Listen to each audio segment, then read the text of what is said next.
अशाच पारंपरिक आणि गावरान रेसिपीज पाहण्यासाठी आपल्या चॅनलला सबस्क्राईब करा, सोबतच बेल आयकॉनही दाबा।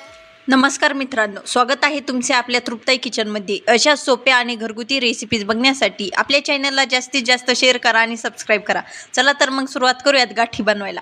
इथे मी अर्धा वाटी पाणी, अर्धा वाटी साखर आणि 2 चमचे तूप घेतलं।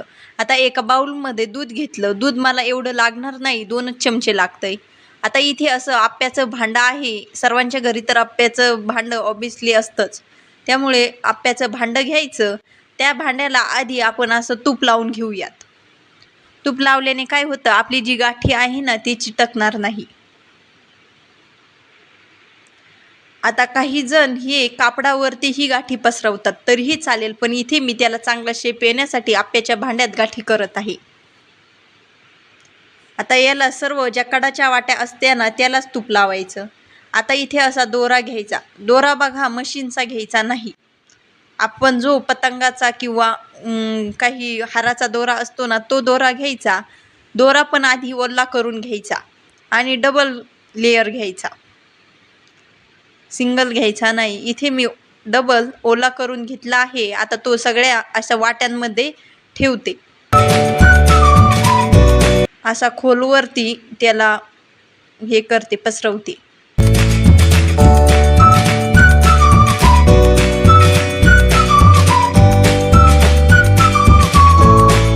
ह्या वर्षी तुम्ही तर गुढीपाडव्याला घरीच गाठी बनवा। चला तर मग सुरुवात करूयात आता साखरेचा पाक बनवायला। इथे गॅस चालू करायचा, अर्धा वाटी साखर घ्यायची। आता जेवढी साखर आहे ना तेवढंच पाणी घ्यायचं, म्हणजे अर्धा वाटी।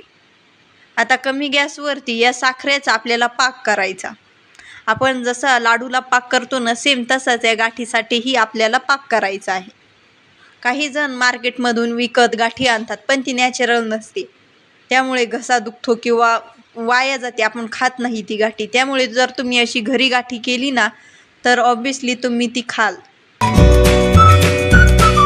आता इथे हळूहळू आपल्या साखरेचा पाक होईल, असं हलवतच राहायचं। इथे मी 2 चमचे दूध घालत आहे। दुधाने काय होते तर आपली गाठी मस्त व्हाईट होते आणि नरमही लागते।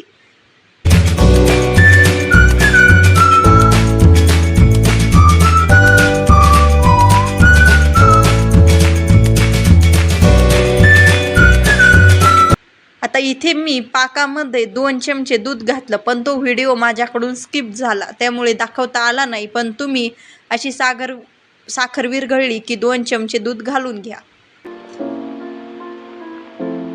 हे बघा दूध घातलेलं आहे, त्यामुळेच त्याला वर फेस येतोय। आता एक प्लेटमध्ये मी पाणी घेतलं आणि साखरेची गोळी होते की नाही पाहूयात। पण अजून साखरेची गोळी काय झाली नाही, म्हणजे आपला पाक तयार झालेला नाही। हे बघा आता घट्ट झालं, आता परत झाली की नाही पाहूयात। हे बघा असा गोळा झाला आणि ते टणक असं वाजतंही, म्हणजे आपला पाक परफेक्ट झाला आहे। आता गॅस बंद करायचा आणि या बाउलमध्ये थोडं थोडं आपण सर्व मिश्रण ओतून घ्यायचं।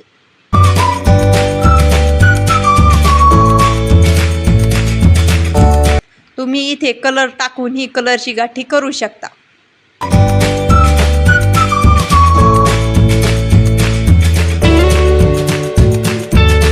इथे मी सर्व वाट्यांमध्ये हे मिश्रण टाकून घेतलं। आता त्याला 3 ते 4 मिनिटं सेट होण्यासाठी मस्त फॅन खाली ठेवायचं। हे बघा इतकी सोपं निघली आपली गाठी आणि किती मस्त पांढरी शुभ्र ही झाली आणि खाली चिटकली नाही, काही नाही। तयार आहे आपली गुढीपाडव्यासाठी लागणारी गाठी। हॅपी गुढीपाडवा। थँक्यू।